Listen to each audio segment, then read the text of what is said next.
అనగనగా అది భవానీపురం అనే ఊరు.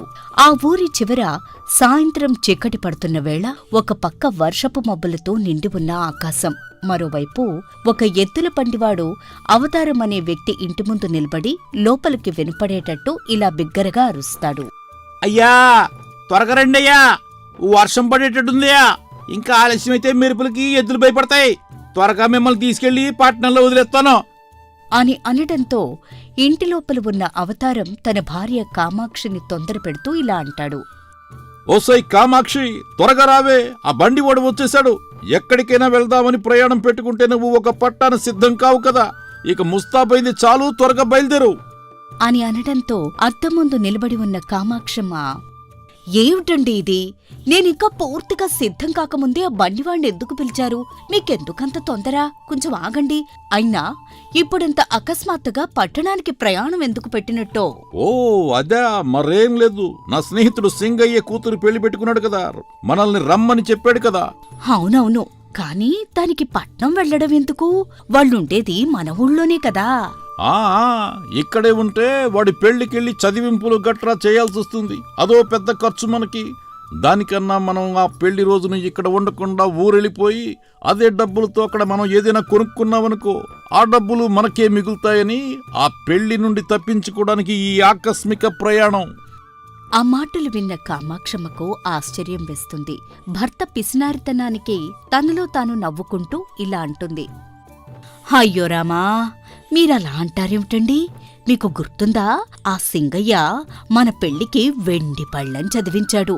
ఇప్పుడతడు చెల్లి పెళ్లికి చదివింపుల సంగతి పక్కన పెడితే కనీసం పెళ్లికి వెళ్లపోతే ఏం బావుంటుంది?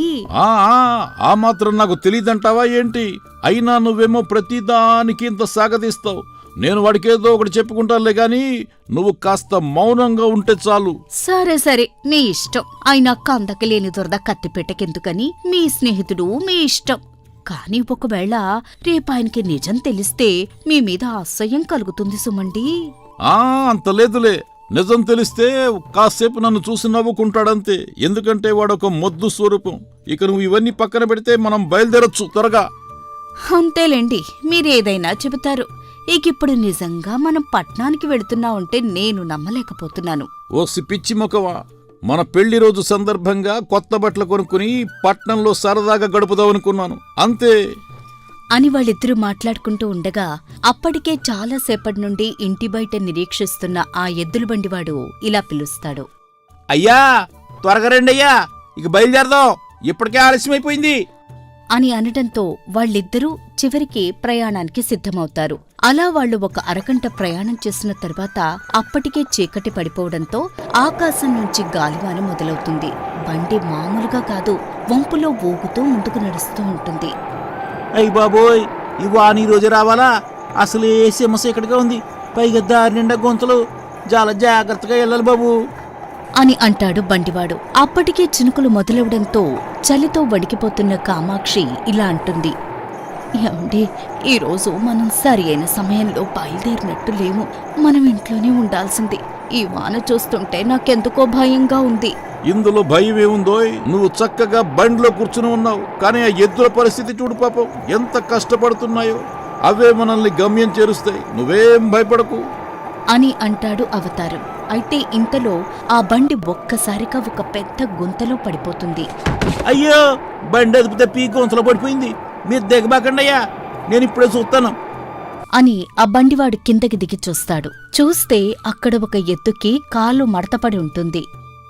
అయ్యో, ఈ ఎద్దు అడ్డంగా జారిపోయి నేల మీద పడిపోయింది. ఎంత వానలోకి బండి కదులుతుందని నేను అనుకోవట్లేదు బాబు. మీరు కొంచెం దిగి ముందుకెళ్తే ఇక్కడికి దగ్గరలో ఒక ఊరుంది, మీరు అక్కడికి వెళ్ళి ఎక్కడైనా ఆశ్రయం పొందండి. మీరు నాకు సగం బాడిగిస్తే చాలు బాబు. అయ్యో, ఇలా వర్షంలో ఈ చీకట్లో అర్థాంతరంగా మమ్మల్ని వదిలేస్తే ఎలా? కామాక్షి, ఎద్దు కదల్లేని స్థితిలో ఉంటే తాను మాత్రం ఏం చేస్తాడు చెప్పు. నువ్వేం భయపడకు, నేనున్నాను కదా. దగ్గరలో ఏదైనా వసతి దొరుకుతుందేమో చూద్దాం, పద అని ధైర్యం చెప్పి వాళ్ళిద్దరూ అక్కడి నుండి బయలుదేరి చెట్లు దారి వెంబడి నడుస్తూ ముందుకెళతారు. అలా కొంత దూరంలో చెట్టు చివరకు వారికి ఒక పాడుపడిన ఇల్లు కనిపిస్తుంది. అదిగో చూసావా, అక్కడేదో ఇల్లు కనపడుతోంది. అందులో ఎవరైనా ఉంటే ఈ రాత్రికి అక్కడ ఉందాం, కాస్త చలికి ఉపశమనం కలుగుతుంది. ఏంటి ఈ పాడుపడిన ఇంట్లోనా? అది చూస్తేనే నా గుండెల్లో వణుకు పుడుతోంది. చిన్నప్పుడు మా అమ్మ చెప్పేది గుర్తొస్తోంది. ఇలాంటి పాడుపడినిళ్లలో పిశాచాలుంటాయిట. ఏంటి పిశాచాలా? నన్ను చూస్తేనే పిశాచాలు భయపడి పారిపోతాయి. నేను 16 పిశాచాల్ని ఈ లోకం నుండి పరలోకానికి పారిపోయేటట్టు చేస్తాను. నువ్వు పద ముందు అని భార్యతో లేనిపోని గొప్పలు చెబుతాడు అవతారం. ఇంతలో ఆ చీకట్లో కొంచెం దూరంగా 2 వింత ఆకృతులు ఆ పాడుపడిన ఇంటి అరుగుమీద కూర్చుని కనపడతాయి. వాటిని చూడగానే అయ్యో చూడండటూ, అవేవో వింతగా ఉన్నాయి. అవే పిశాచాలనుకుంటాను. ఆ పాడుబడిన ఇంటి అరుగుపై చీకటి నిండిన రాత్రి మెరుపుల వెలుగులో 2 పిశాచాలు, ఒకటి ముసలి ఆకృతి, మరొకటి పొట్టిగా గిలిగింతలు పెట్టేలా నవ్వుతూ ఉండే పిశాచం. ఇక వాటిని చూడగానే అవతారం గుండెల్లో కూడా వణుకు పుడుతుంది. అయినా పైకి లేనిపోని గాంభీర్యం నటిస్తూ ఇలా అంటాడు. ఏయ్, ఎవరు మీరు? ఈ చిమ్మ చీకట్లో ఇక్కడ ఏం చేస్తున్నారు? అని వణుకుతున్న స్వరంతో అంటాడు. అయితే అవి నవ్వుతూ ఇలా అంటాయి. మమ్మల్ని ఎవరో అని అడుగుతావా? మేం పిశాచాలో. నీకు భయపడాల్సిన అవసరం మాకు లేదు. నీ మాటలన్నీ విన్నాం. మాపై నీ మంత్రాలేవి పనికిరావు. మాటలు మాయలు ఏవి పనికిరావు. అవునవును, నీ మాటలు విని మేము చాలా కాలం తర్వాత నవ్వుకున్నాం. కానీ ఇప్పుడు సరదాగా మేము నీ ప్రాణం తీసుకుందాం అనుకుంటున్నాం అని అనగానే అవతారం తడబడుతున్న గొంతుతో, అంటే మీరు నిజంగా పిశాచాలా? అయ్ బాబోయ్, మరి నువ్వేమనుకున్నావు? మేము ఆహారం కోసం తిరిగే గాడిదలనుకున్నావా? అని అనగానే కామాక్షి భయంతో వణికిపోతూ, అయ్యో ఏవండి, నేను రాను అంటే తీసుకొచ్చారు. ఇప్పుడు నన్నిక్కడ వదిలి ఈ రక్తపు పిశాచాలు వెంట వెళ్ళిపోతారా? అని అనగానే అవతారం తనలో లేనిపోని ధైర్యం తెచ్చుకుంటూ, కామాక్షి, నువ్వేం భయపడకు. ఇవి పిశాచాలైతే నేను అంతకంటే మొండిగటాన్ని. నా సంగతి వీళ్ళకి పూర్తిగా తెలియదనుకుంటాను. ఇలాంటి ఎన్ని పిశాచాలొచ్చినా నేనేం భయపడను. అవే నన్ను చూసి భయపడాలి అని అనగానే అతని ధైర్యానికి మాటలకు నవ్వుకుంటూ ఆ పిశాచాలు ఇలా అంటాయి. అబ్బో, నీ ధైర్యం చూస్తుంటే మాకు ముచ్చటేస్తుంది. ఇంతవరకు మా ముందు ఇలా మాట్లాడిన వాళ్ళెవ్వరూ లేరు. అందుకే నీకేదైనా బహుమతి ఇద్దాం అనుకుంటున్నాం. అవునవును, ఇప్పుడు చెప్పు, నీకు బంగారం కావాలా లేక కంకణం కావాలా? అని అవి అడగడంతో కొంచెం కుదుటపడిన అవతారం ఇలా అంటాడు. అవునా, బంగారాన్ని నేనెప్పుడూ వాసించలేదు. కానీ ఒకరు ఇస్తాను అంటే నేను తిరస్కరించలేను కదా. విన్నావా, నిజంగానే మొద్దావతారంలా ఉన్నాడు. మొండివాడు అందరికంటే ధైర్యవంతుడని. ఇంకెందుకు ఆలస్యం, మనం దాచుకున్న నిధిని ఇతనికి ఇచ్చేద్దాం. ఏంటి, బంగారు నిధా? ఎక్కడుంది? అవునవును, ఇక్కడే దాగుంది మా మాయానిధి. నువ్వు మాతో వస్తే ఆ సంపదకు దారి చూపిస్తాను అని అంటాయి ఆ పిశాచాలు. దాంతో ఏదో అనుమానం కలిగిన కామాక్షి, అయ్యో ఏమిటండి, మీకేమైనా మతిపోయిందా? ఏ దెయ్యాల మాటలో నమ్మకూడదు. వీళ్ళు మీ బలహీనతతో ఆడుకుంటున్నారనిపిస్తుంది. నువ్వు ప్రతిదానికి ఇలా నన్ను వెనక్కిలాగి నన్ను వెతుక్కుంటూ వచ్చిన అదృష్టాన్ని పాడు చేయకు. నువ్వు కాసేపు ప్రశాంతంగా ఇక్కడే ఉండు. నేను ఈ దెయ్యాలతో వెళతాను. అంతా నేను చూసుకుంటాను కదా అని అవతారం ఆ పిశాచాల వెంట నడుచుకుంటూ ఆ అడవిలోకి ప్రవేశిస్తాడు. ఆ చీకట్లో కొంత దూరం వెళ్లిన తర్వాత ఒక పెద్ద వృక్షం కిందకు తీసుకువెళ్లి, ఇదిగో ఇక్కడ తవ్వు, నీకు కావలసిన నిధి దొరుకుతుంది. ఇది నీ ధైర్యానికి, నువ్వు మాతో మాట్లాడిన మాటలకి మేము ఇచ్చే బహుమతి అని చెప్పగానే అవతారం ఒక కర్ర తీసుకుని వర్షానికి మెత్తబడిన ఆ నేలను తవ్వుతాడు. కొద్ది క్షణాల్లో ఆ నేల పొరలో అతనికి ఒక కాసు కనిపిస్తుంది. అది మెరుస్తూ ఉంటుంది. అది చూసి ఆశతో అవతారం ఇలా అంటాడు. వామ్మో, ఇది నిజంగానే బంగారం. ఇక్కడ ఇంకా తవ్వితే మరికొన్ని బంగారు కాసులు దొరికే అవకాశం ఉంది అని తవ్వుతూ పోగా కొంతసేపటికి అతనికి అక్కడ అంతులేని నిధి కనపడుతుంది. అప్పుడే వెనుక నుంచి ఒక వింత శబ్దం వినపడడంతో అక్కడున్న దెయ్యాలు ఒక్కసారిగా అదృశ్యమైపోతాయి. ఇంతలో అక్కడికి వచ్చిన ఆ ఊరి కాపలాదారులు గట్టిగా అరుస్తూ, ఎవడ్రక్కడా? ఏడు తవ్వుతున్నారక్కడా?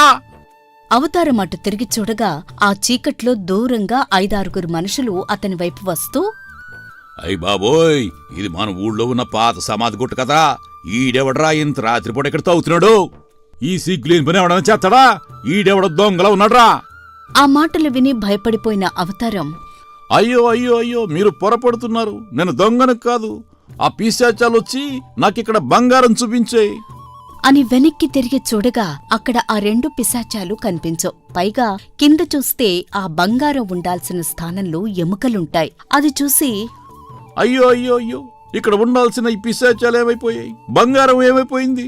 అంటే ఆ పిశాచాలు కావాలని నన్ను ఇక్కడికి తీసుకువచ్చి ఈ దొంగతనం నాకు అంటగడుతున్నాయన్నమాట. అని తనలో తాను మాట్లాడుకుంటున్న అవతారాన్ని చూసి ఆ కాపలాదారుడు నవ్వుతూ ఇలా అంటాడు. ఓ సోస్, పిశాచాల ఏటి? ఏదైనా కలగనవా? మా కనపడిన పిశాచాలు నీకు కనపడుతున్నాయా?